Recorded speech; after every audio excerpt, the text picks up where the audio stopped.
الرحمن الرحیم۔ السلام علیکم ناظرین، پروگرام نور سحر کے ساتھ آپ کا میزبان نذیر احمد غازی حاضر ہے۔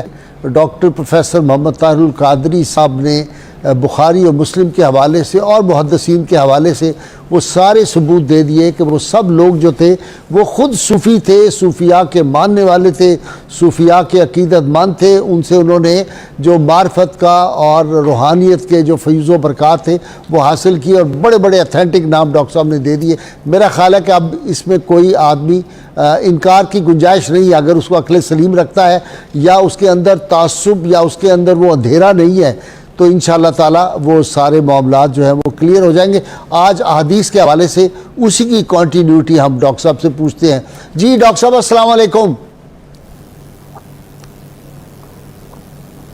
وعلیکم السلام ورحمۃ اللہ وبرکاتہ۔ جی ڈاکٹر صاحب کنٹینیو پلیز۔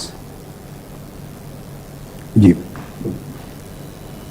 اب چونکہ آج آخری نشست ہے، جی کئی اور سوالات بھی آپ کے ذہن میں ہوں گے، جی میں بہت کچھ سارے ریفرنسز دیتا جاؤں گا۔ ٹھیک۔ کرامات اولیاء کے کل ذکر کیا قرآن مجید کا، ٹھیک آج احادیث نبوی اور احادیث صحیحہ ٹھیک کے حوالے سے میں کوئک ریفرنس دوں گا تاکہ پتہ چل جائے کہ اولیاء کرام کی کرامات یہ کوئی پاکستان ہندوستان کے لوگوں نے یا مشائخ نے جی یا بعد کے زمانے کے لوگوں نے ان کو گڑھا نہیں ہے۔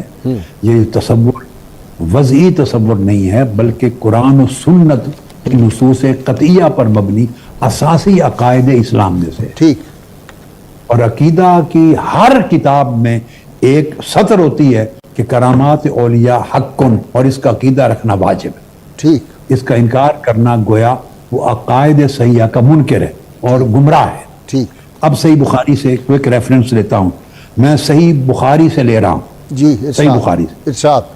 پہلی سیدنا ابو بکر صدیق کی کرامت۔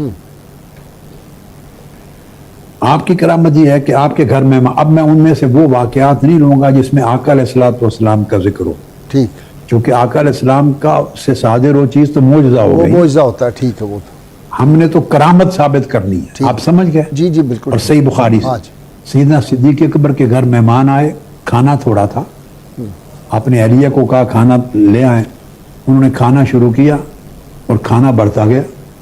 آپ نے زوجہ سے کہا یہ کیا ہو رہا ہے کھانے کو دیکھیں۔ اس نے کہا خدا کی عزت کی قسم پہلے سے 3 گنا بڑھ گیا ہے۔ مہمان کھانا کھا گئے اور کھانا کئی گنا بڑھ گیا، پھر وہ آقا علیہ السلام کی خدمت میں لے کے گئے اور آقا علیہ السلام نے بھی اس میں سے کھایا اور باقی صحابہ کو کھلا دیا۔ واہ واہ واہ، یہ صحیح بخاری میں کرامت موجود ہے۔ سبحان اللہ سبحان۔ یعنی وہ کھانے کا بڑھنا حضور علیہ السلام کی بارگاہ میں معجزاتاً نہیں، سیدنا صدیق اکبر کے ہاتھوں کرامتاً ہے۔ یہ حدیث کا نمبر اگر بتا دیں یا حوالہ ساتھ باب۔ یہ تو کوئی شخص جو ہے بخاری مسلم کی متفق علیہ حدیث ہے، ٹھیک متفق علیہ۔ ٹھیک جی ہاں جی ہاں جی، نیکسٹ۔ یہ متفق علیہ حدیث ہے۔ وہ اگر کوئی بھی اگر دیکھنا چاہے تو میں 2 لفظ بول دیتا ہوں، کمپیوٹر میں ڈالے، فَأَكَلَ وَأَكَلُوا فَجَعَلُوا لَا يَرْفَعُونَ لُقْمَةً إِلَّا رَبَا مِنْ أَسْفَلِهَا أَكْثَرُ مِنْهَا۔ ٹھیک یہ لفظ ڈالیں آپ کو اسی وقت بخاری مسلم کی حدیث مل جائے گی۔ ٹھیک۔ اب اسی طرح خبیب بن عدی ایک صحابی الانصاری، ان کی کرامت، یہ وہی ہے جن یہ کو کرامت- پھانسی دے دی گئی اور جن کو شہید کر دیا گیا۔ بالکل یہ وہی ہیں جن کو مکہ میں اسیر قیدی بنایا تھا اور زنجیروں، لوہے کی زنجیروں میں جکڑا ہوا تھا۔ بالکل ٹھیک۔ اور یہ کرامت بھی آپ کی صحیح بخاری سے کوٹ کر رہا ہوں۔ سبحان مسند احمد بن حنبل کئی کتب حدیث میں ہے، مگر ابھی میں صحیح بخاری پہ چل رہا ہوں ٹھیک، ٹھیک۔ تاکہ مجال انکار نہ رہے۔ واہ۔ خبیب بن عدی الانصاری اسیر تھے مشرکین کے ہاں، تو وہ ان کو زنجیروں میں بند کمرے میں باندھا ہوا تھا، بغیر موسم کے انگوروں کے گچھے ان کے پاس آتے تھے اور وہ کھاتے سبحان تھے۔ اللہ۔ یہ صحیح بخاری کے اندر، سبحان اللہ۔ صحیح بخاری میں، سبحان اللہ۔ جس کو چاہیے چیک کرنا وہ کھولے۔ وَكَانَ يُؤْتَى بِعِنَبٍ يَأْكُلُهُ وَلَيْسَ بِمَكَّةَ عِنَبَةٌ۔ ان لفظوں کو نکالے، آپ ابھی کمپیوٹر میں نکالیں، آپ کو صحیح بخاری کی حدیث مل جائے۔ واہ۔ اور اس کو علامہ ابن تیمیہ نے بیان کیا کہ اس حدیث سے اولیاء کی کرامات ثابت ہوتی ہیں، علامہ ابن تیمیہ نے سبحان اللہ۔ اپنے مجموع الفتاوی میں۔ اچھا اسی طرح حدیث پاک میں ہے صحیح مسلم کے اندر، ایک شخص کہتے ہیں کہ میں نے آسمان میں بادل آئے ہوئے تھے تو میں نے بادلوں میں آواز سنی وہ کہہ رہا بادلوں کے اندر سے آواز آ رہی ہے کہ فلاں کے باغ پہ جا کے برسو، فلاں کے باغ پہ جا کے برسو، ٹھیک، فلاں کے باغ پہ جا کے برسو۔ وہ ادھر گیا بندہ تو بادل ادھر چل پڑے اور اس کے باغ پہ برسنے لگے، بارش ہوئی۔ اس نے پوچھا تم کون سا عمل کرتے ہو؟ کہ میں نے بادلوں سے آواز سنی ہے اور وہ چل کے تمہارے باغ پہ آ کے برسے۔ انہوں نے کہا 3 حصے کرتا ہوں پیداوار کے، ایک اپنے اور خاندان کے لیے، ایک دوبارہ اسی باغ پہ لگاتا ہوں، اور ایک حصہ مساکین غریبوں پر اور مسافروں پہ تقسیم کرتا ہوں، خیرات کرتا ہوں۔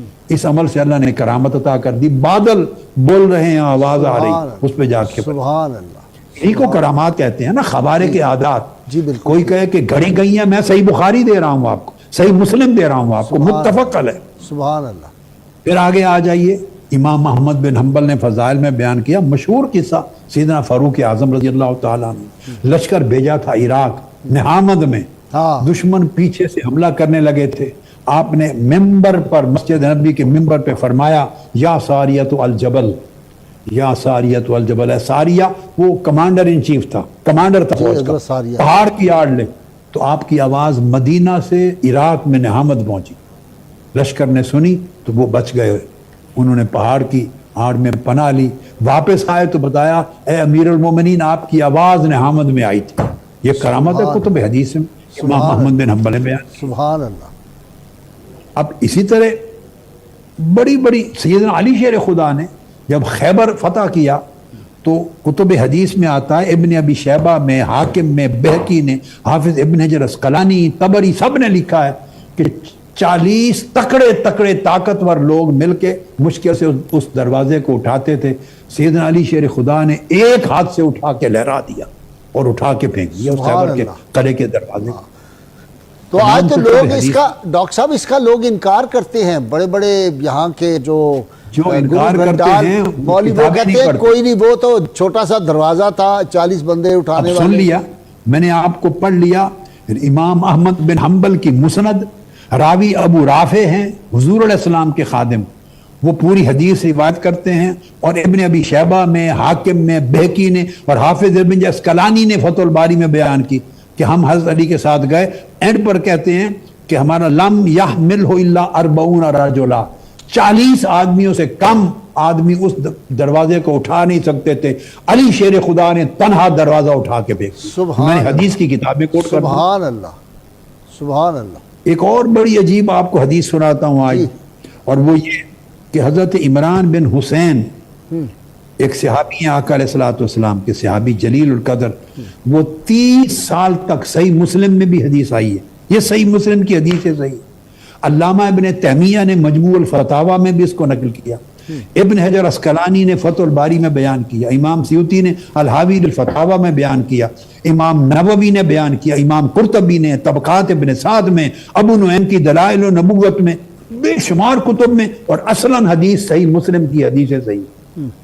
وہ یہ کہ 30، یہ بعد میں آتا ہے، میں مجموعی تمام کتب کا مضمون جوڑ کے بیان کر رہا ہوں کہ ملائکہ ان کے گھر پہ اترتے تھے، صبح و شام انہیں سلام کرتے تھے اور ان سے مصافحہ کرتے تھے، سبحان اور تابعین نے دیکھا صبح و شام دروازے پر ملائکہ کا سلام کو سنا کرتے تھے، یہ صحیح مسلم میں ہے۔ سبحان اللہ، انہو کانا یسمع کلام الملائکہ وکانا یسلم علیہ، ان کے اوپر وہ خود کہتے ہیں مجھ پر فرشتے سلام کرتے رہے۔ اور ایک کتاب میں آگے آیا ہے، یحییٰ بن سعید القطان امام ہیں حدیث کے اور علم حدیث، کہتے ہیں بصرہ میں ہم رہے 30 سال تک، ہم اپنے کانوں سے سنتے رہے، نظر کوئی نہیں آتا تھا، حضرت عمران بن حسین کے دروازے پر ملائکہ سلام کرتے تھے صبح بھی اور شام۔ سبحان اللہ، سبحان اللہ، یحییٰ بن سعید القطان کہتے ہیں ہم نے 30 سال تک سنا۔ واہ واہ واہ۔ اس کو امام ابو نعیم نے بیان کیا، امام ترمذی نے تاریخ میں بیان کیا، امام سیوطی نے، امام بہقی نے دلائل النبوت میں، وہ کہتے ہیں ہم سلام سنتے تھے ملائکہ کا۔ اور امام ترمذی نے بھی کہا یہ تسلیم الملائکہ، یہ صحابہ کی کرامات میں صرف بیان کر رہا ہوں۔ پھر آگے چلیے، حضرت علا بن الحضرمی ایک حضور کے صحابی ہیں، حضرت علا بن الحضرمی رضی اللہ تعالیٰ عنہ، ان کو آقا علیہ السلام نے بحرین پر گورنر مقرر کیا، سیدنا صدیق اکبر نے اور سیدنا فاروق اعظم نے بھی مقرر کیا۔ اب میں جو ان کی کرامت کوٹ کر رہا ہوں، ان کی کرامت حافظ ابن کثیر نے بیان کی جو علامہ ابن تیمیہ کے شاگرد ہیں، شمائل الرسول میں، حافظ ابن کثیر نے بیان کی، اور پھر بہقی نے، امام بہقی نے دلائل نبوت میں، اور سب سے بڑھ کر امام بخاری نے التاریخ الکبیر میں بیان کی۔ واہ واہ واہ، وہ کیا ہے؟ جب جہاد پر جاتے راستے میں سمندر آ جاتا اور کراس کرنے کی جگہ نہ ہوتی تو اللہ کا نام پڑھ کر پورے لشکر کو سمندر میں ڈال دیتے، اور سمندر پر اس طرح چلتا تھا پورا لشکر جیسے زمین پر چل رہا۔ سبحان اللہ سبحان اللہ، یہ ان کی معروف کرامات میں سے ہے۔ آپ جو کتاب اٹھائیں تراجم رجال کی اور تاریخ حدیث کی اور سیر اور تراجم کی، احوال کی، جو کتاب اٹھائیں بلا اختلاف آپ کو یہ کرامت ملے گی سبحان اللہ، کہ وہ سمندروں پر لشکر لے کر سمندر کے پانی پہ چلتے تھے۔ اور دوسری آپ کی معروف کرامت تھی، جب لشکر میں صحابی جب جاتے غزوات پر اور پانی نہیں ہوتا یا بارش نہ ہوتی اور قحط ہوتا تو کہتے آپ ہاتھ اٹھاتے اور سفید دن میں بادل آ کے اور برسنے لگ جاتے۔ سبحان اللہ، یہ آپ کی کرامت اللہ ہے۔ اکبر۔ اور یہ تو میں نے صحابہ کرام کی کوٹ کی ہیں، صحابہ کرام کی۔ اب اس سے بڑی عجب بات کوٹ کرتا ہوں، اس سے بھی بڑی عجب، اور وہ یہ کہ امام بخاری کو کوٹ کر رہا ہوں۔ امام بخاری نے اپنی التاریخ الکبیر میں بیان کیا، آقا علیہ السلام کے صحابی ہیں زید بن خارجہ الخزرجی انصاری، ٹھیک ان کی وفات سیدنا عثمان غنی رضی اللہ تعالیٰ عنہ کے زمانے میں ہوئی، ٹھیک بدری صحابہ میں سے ہے، ٹھیک، بدری صحابہ، جی جی بالکل، سیدنا عثمان غنی کے زمانے میں وفات ہوئی۔ اب کس کو کوٹ کر رہا ہوں؟ امام بخاری ان کے حالات لکھ رہے ہیں۔ امام بخاری التاریخ الکبیر وہ لکھتے ہیں کہ یہ وہ صحابی ہیں وفات پانے کے بعد انہوں نے کلام کیا تھا، سبحان اللہ، ماشاء اللہ، وفات پانے کے بعد کلام کیا تھا۔ اور امام بہقی بیان کرتے ہیں وفات کے بعد کلام کرنے کی جو احادیث ہیں وہ اتنی احادیث صحیحہ سے روایت ہے کہ کوئی انکار نہیں کر سکتا۔ اب آگے چلیے، امام بہقی سے ہی میں روایت کر رہا ہوں، حضرت انس بن مالک رضی اللہ تعالیٰ عنہ روایت کرتے ہیں، اور اسے حافظ ابن کثیر نے شمائل الرسول میں بھی بیان کیا ہے، اور امام بہقی نے ان کو بیان کیا ہے دلائل میں۔ وہ فرماتے ہیں کہ اصحاب صفہ میں ہم بیٹھے تھے، حضرت انس فرماتے ہیں ایک خاتون مکہ سے ہجرت کر کے آئی تھی آقا علیہ السلام کی بارگاہ میں، ان کا بیٹا وبا تھی، بیمار ہو گیا، کئی دن بخار رہا، اس کی ڈیتھ ہو گئی۔ جب وفات ہو گئی تو حضور علیہ الصلوۃ والسلام نے اپنے دست مبارک سے اس کی آنکھیں بند کی، ٹھیک، اس پر کپڑا ڈال دیا اور فرمایا اس کو غسل دو اور تجہیز و تکفین کرو، غسل دو اور دفن کرو۔ اور جب ہم غسل دے کے دفن کرنے لگے، قریب تھے غسل دینے، تو آقا علیہ السلام نے فرمایا بھی نہیں، پہلے اس کی والدہ کو خبر دو جس کے ساتھ آیا جوان بیٹا، اس کو بلاؤ کہ تمہارا بیٹا فوت ہو گیا، پھر تدفین کی بات کرنا۔ حضرت انس بن مالک فرماتے ہم نے اس کی والدہ کو اطلاع کی، وہ آئی، وہ رونے لگ گئی اور رو کے کہنے کی باری تعالیٰ میں تیری بارگاہ میں آئی تھی، تیرے نبی کی طرف ہجرت کر کے آئی تھی، میں مشرکوں کو چھوڑ کے آئی تھی، اگر اس حالت میں میرا بیٹا مر گیا تو بتوں کی پوجا کرنے والے مجھ پر، تجھ پر اور تیرے نبی پر تانا دیں گے اور زبان تان دراز کریں گے، مجھے ایسی مصیبت میں نہ ڈال۔ حضرت انس بن مالک کہتے ہیں اس خاتون کے یہ الفاظ ابھی ختم نہیں ہوئے تھے، اس جوان نے اپنے پاؤں ہلائے اور کپڑا منہ سے ہٹا دیا اور زندہ ہو کے بیٹھ گئے۔ سبحان اللہ، ماشاء اللہ، لوگوں نے کتابیں پڑھنی چھوڑ دی ہیں، صرف کمپیوٹر سے غرض ہے، سوشل میڈیا سے غرض ہے، تقریریں ہیں، واعظ ہیں، رتب و یابس ہے، نہ علم ہے، نہ تحقیق ہے، نہ کتابوں کے ذخیروں میں کھنگالنا ہے، نہ زندگی لگانی ہے، نہ علم کے سمندر میں غوطہ زنی کرنی ہے۔ بات کرنا آسان ہے، گپ لگائی، گمراہ کیا، شک ڈالا، زبان درازی کی، اور بس ہر طرف یہ علم نہیں ہے۔ کتابیں پڑھیں، علم کے سمندروں میں غوطہ زنی کریں، آپ کو ہر شے کتب حدیث میں ملے گی، سبحان اللہ، ائمہ کے ہاں ملے گی۔ تو مردہ زندہ ہو گیا اس خاتون کی دعا سے۔ اب بولیے جو کہتے ہیں مردہ زندہ ہونے کی کرامت نہیں مانتے، یہ بھئی صوفیاء نے تو نہیں بنائی ہے، یہ تو کتب حدیث کی کرامت ہے۔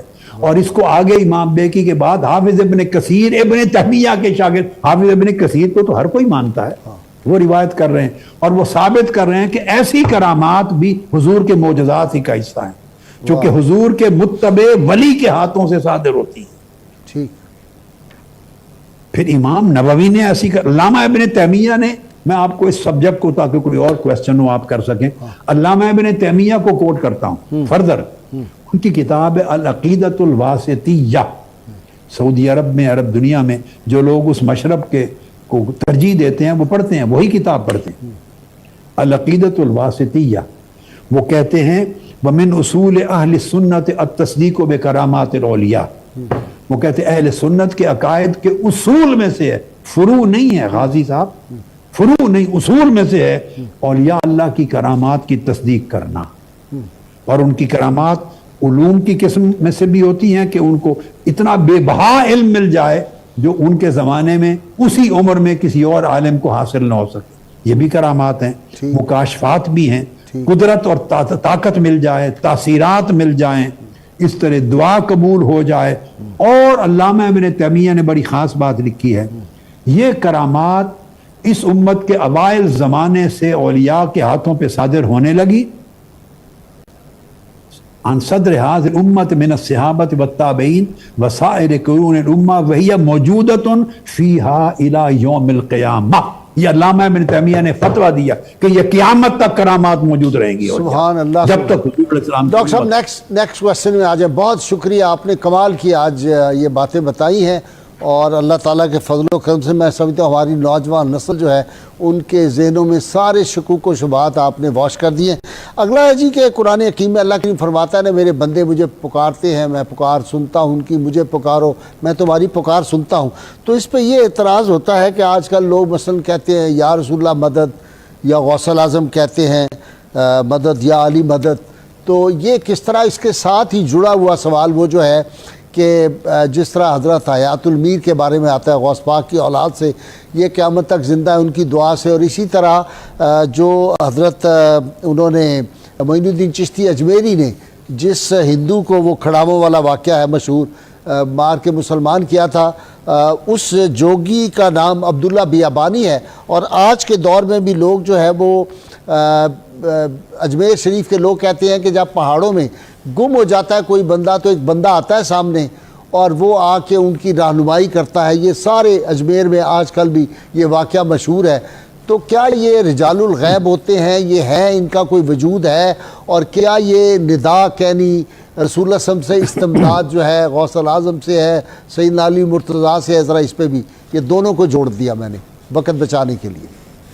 آپ نے دراصل 3 سوال کر دیے. اچھا تو جو سب سے مختصر جواب ہے اس کا، حیات المیر آپ نے کہا کہ دعا کی اور وہ قیامت تک زندہ ہے. ٹھیک. اور عبداللہ بیابانی جی، تو اس کو مختصراً تو جواب چونکہ مختصر ہے اس کو پہلے لے لیتا ہوں. ٹھیک. ایسی کوئی چیز روایت صحیحہ سے اور کتب معتمدہ سے ثابت نہیں ہے. ٹھیک ہو گیا جی. لہذا ٹھیک. کتابیں ہر قسم کی لکھی جاتی ہیں، مستند بھی غیر مستند بھی. ٹھیک. اور جو علماء لوگ ہیں اور مولوی اور واعظ اور مبلغ وہ بالکل غیر مستند اور غیر معتمد کتابوں کو پڑھتے ہیں، لکھتے ہیں، اس سے تقریریں بناتے ہیں، واہ لیتے ہیں، پیسے وصول کرتے ہیں، ہنگامہ کھڑا کرتے ہیں اور اللہ کے دین کو بدنام کرتے ہیں. بہت اچھا. اور صحیح عقیدے کو اور اولیاء اور صوفیاء کی روش کو بدنامی کا باعث بنتے ہیں، مشکوک بنا دیتے. لہٰذا اس کو مسترد کرتے. ٹھیک ہے. ایسی کتابیں یا ایسی روایتیں جن کی سند نہ ہو، ہاں. اور سند بھی جیسے میں نے آپ کو ہر بات ایک سند کے ساتھ کی، ٹھیک. مستند علماء ائمہ محدثین سے، اور کتاب کی بھی سند ہونی چاہیے، روایت کی بھی سند ہو. اور پھر بھی بعض اوقات چیز تعویل طلب ہوتی ہے تو تعویل کریں، اس کے بغیر باقی ایسی موضوع احادیث میں لوگوں نے موضوع روایات داخل کر دی من گھڑت، تو محدثین نے ان کو جدا کیا. تو یہ اولیاء صوفیاء کی کرامات کے باب میں موضوع چیزیں لکھنا لوگوں سے پیسے وصول کرنے کے لیے، جلسوں میں واہ لینے کے لیے، اور ایسے ان پڑھ لوگوں کی جہالت سے ناجائز فائدہ اٹھانے اور بلیک میلنگ کے لیے، ان کو مس یوز کرنے، ایکسپلائٹ کرنے کے لیے، یہ بڑا عام کلچر ہے. اور پاکستان ہندوستان میں تو بڑا ہی عام ہے، اللہ معاف کر دے. تو خیدہ مردود اور باطل روایات موضوع کی کوئی حیثیت نہیں. ٹھیک. نیکسٹ پہ آگے جی. ثابت نو.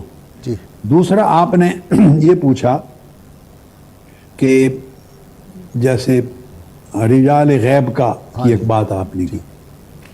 رجال غیب میں یہ ایک موضوع، اور جو آپ اس تیسرا سوال آپ نے کیا کہ یا رسول اللہ یا غوث پاک یا بزرگوں کا پکار، یہ جو مسئلہ ہے یا یہ جو مسئلہ ہے یہ ذہن میں رکھ لیں کہ یہ مسئلہ بنیادی طور پر مسئلہ استغاثہ ہے. ٹھیک. کیا اللہ کے سوا کسی اور کو پکارا جا سکتا ہے؟ یہ بنیادی طور پہ تصوف کا مسئلہ نہیں، اعتقاد کا مسئلہ ہے. اچھا جی. اور اعتقادی مسئلے میں یہ چونکہ تعویل طلب ہے تو فروعات میں آ جاتا ہے. ٹھیک. لہٰذا کسی کو یا کہہ کے پکارنا یا بلانا، اصل چیز تو یہ ہے کہ ذہن میں یہ عقیدہ کلیئر ہونا چاہیے کہ مدد کرنے والا، حقیقی مدد کرنے والا صرف اور صرف اللہ تعالیٰ ہے. ٹھیک. حقیقی مدد کرنے پر قادر صرف اللہ کی ذات. ٹھیک. مستعان حقیقی صرف اللہ کی ذات. ٹھیک.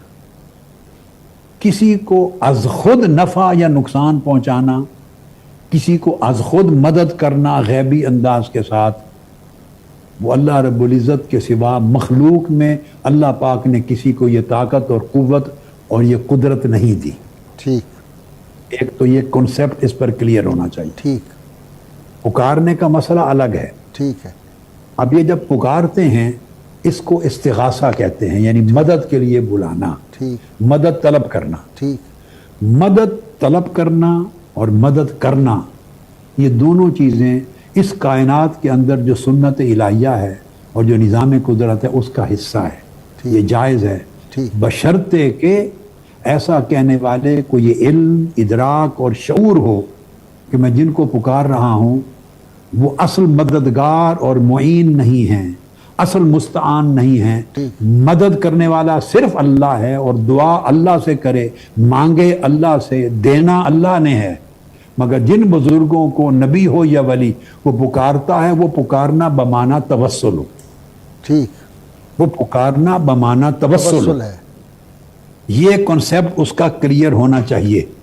اب اس باب میں یہ چیز بڑی واضح ہو کہ جو توسل ہے یعنی اس کو اللہ رب العزت کی عطا کا وسیلہ جانے. ٹھیک. قرآن مجید میں اللہ رب العزت نے جیسے کہا تعاونوا علی البر والتقوی، اچھے کاموں پر ایک دوسرے کی مدد کرو، تو جیسے مدد کرنے کا حکم ہے ویسے ایک دوسرے سے مدد مانگنے کا بھی حکم ہے، جائز ہے. ٹھیک.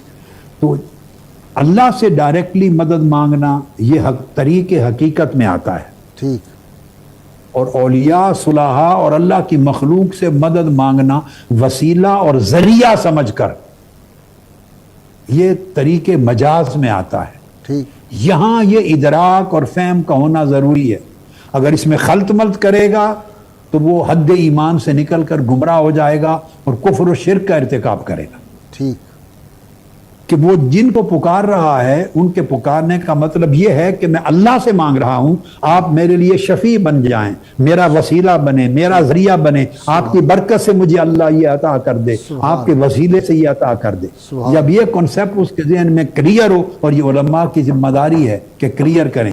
اگر یہ کنسپٹ کلیئر نہیں کر سکتے تو اس طرح نام لے کے اولیاء انبیاء کے یا اولیاء کرام کے اور مدد مدد پکارنا بغیر اس کے کہ لوگوں کو کلیئرٹی ہو، یہ گمراہی کا باعث بن سکتا ہے. ٹھیک. اس سے بچانا چاہیے. اب میں اس پر آپ کو قرآن و سنت کے کچھ دلائل دے دیتا ہوں کنسپٹ سمجھانے کے جی. لیے. ٹھیک. یہ جو آپ نے سوال کیا، یہ جیسے میں نے عرض کیا یہ مسئلہ استغاثہ کا ہے.